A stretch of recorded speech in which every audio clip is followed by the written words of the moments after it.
What's going on, guys? It's Yoshi here, and as you saw in the beginning of the video, yeah, I'm gonna be showing you my arcane dex build. But I will say this before I start: I'm not going to be able to show the items because there's a bunch of videos out there already, so I'm probably not gonna be able to show them. But I will show the stuff in my build. But let's get right into it. First off, here are my stats, and the first item that we're going to need is the white mask, because it raises up the blood loss status effects. Next is the Lord of Blood Exaltation. Of course, when you stab yourself with seppuku, you get a buff. Next is Millicent's Prosthesis, which will increase those said status effects, and along with the Rotten Wing Sword Insignia.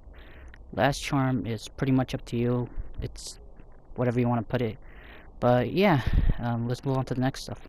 Next is the Flask of Wondrous Physics, and what I have is a green spell Crystal Tier, which temporarily boosts up the max amount of stamina, along with the Orphan Bubble Tier, which basically negates damage for one hit, because you want to stay safe for that one hit if you do get hit. Next up, the Great Rune I rock with this build is Godric's Great Runes, because of course it raises up all attributes.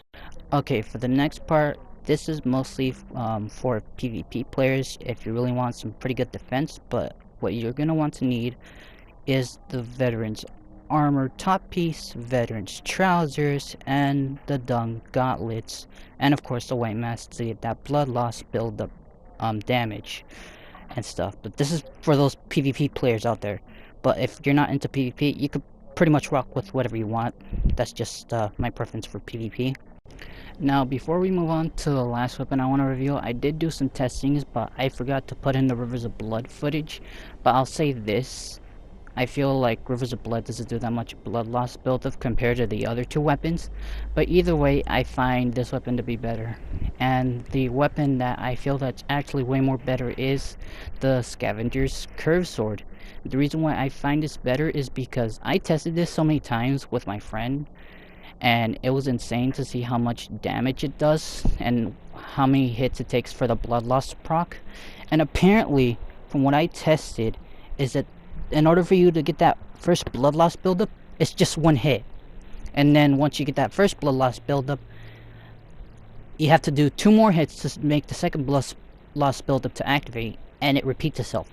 Then again, there are some like kind of things that happened to me where I did try to do it, but then sometimes I would miss to the point where I would have to hit 2 times, so be wary of that. But I will show the footage and the differences and the difference in the backstabs. But in my opinion, I just feel like the curved swords are way more better, and you'll see why.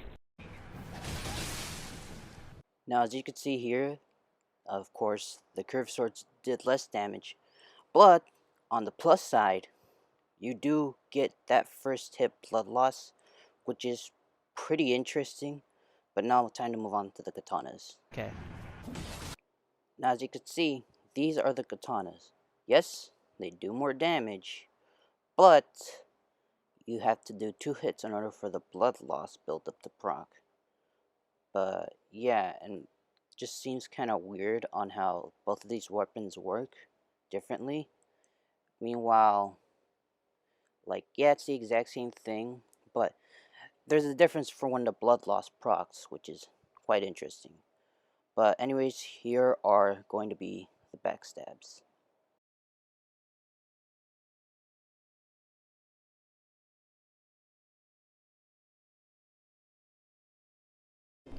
To be honest, I'm just saying this, but this is not the best build. But this is a pretty good build if you want to test it out for yourself. But if you can't take my word for it, try it and you'll see the difference and stuff.